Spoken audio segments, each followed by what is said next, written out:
Alors avant The Voice, j'ai commencé très jeune mes premières scènes avec une tante à moi qui était dans le milieu artistique et j'ai toujours en fait chanté dans des groupes de composition à côté de mes études, à côté de mon travail et je suis venue donc sur Paris pour ne faire uniquement de la musique.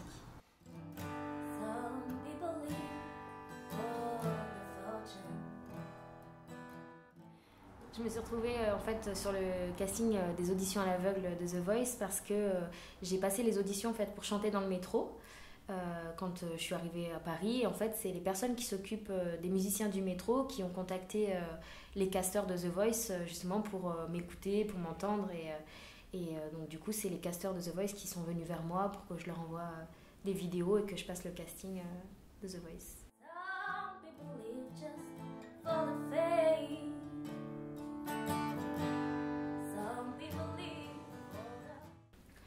Le choix de la chanson, donc Love on Top, c'est vrai qu'avant celui-ci, j'en avais proposé plusieurs. On choisit ensemble, là, aussi bien avec la prod et moi-même. Donc je propose plein de morceaux. Et puis et là, quand je leur ai proposé Love on Top, ils m'ont dit ah mais oui, il faut. Enfin c'est un gros challenge. Et du coup, voilà, je me suis lancée les yeux fermés dans ce morceau très difficile.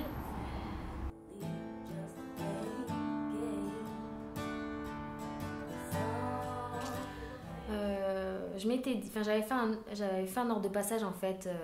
Si les quatre se retournaient, c'est vrai que j'avais mis Jennifer, Mika, Garou et Florent Pagny.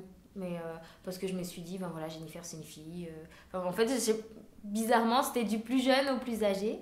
Et voilà, et comme il y a uniquement Garou et Florent Pagny qui se sont retournés, ben, en fait, c'était à la fois dans l'ordre de ma liste et en même temps, c'est vrai que Florent Pagny, il ne savait pas qui interprétait Love on Top. Du coup, je ne savais pas où est-ce qu'il allait m'emmener.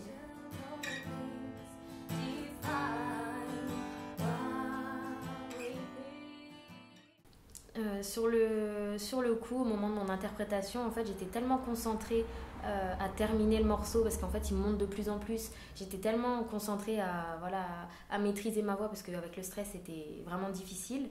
Je pensais pas au siège et uniquement quand Garou s'est retourné, je me suis dit ah oui, c'est vrai. Donc sur le coup, c'est vrai que en plus on l'a vu, j'ai eu un petit sourire, donc j'étais contente et en même temps, je pensais vraiment à terminer ma chanson.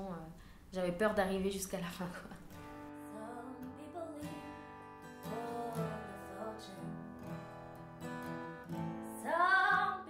Dans l'équipe de Garou, je me sens vraiment très bien. C'est un coach vraiment super sympa. Il est vraiment très proche des gens et même l'équipe au niveau des candidats, vraiment très sympathique et solidaire. Non, pas du tout.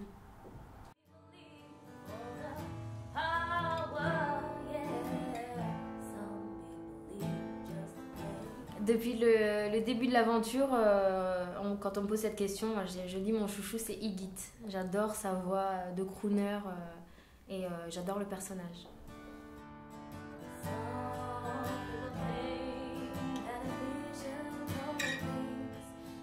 Alors si je gagne cette saison The Voice, c'est vrai que j'aimerais bien sortir un album donc proche de mes influences, donc soul jazz, mais avec ce qui se fait en ce moment, voilà, pop soul, mais avec des sons actuels, mais voilà, toujours avec mes influences soul jazz.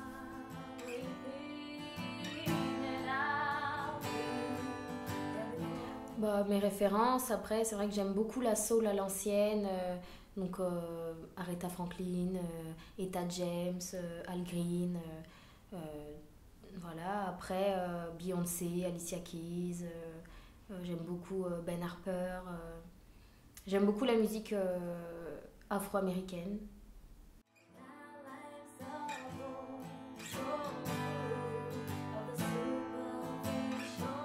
Le fait de voir des gens qui me soutiennent et tout ça, enfin les gens qui votent, les gens qui m'envoient des messages super gentils, c'est vraiment très touchant et ça me fait super plaisir.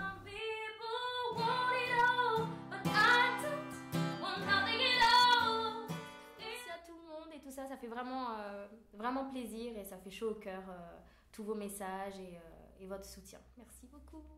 Some people want down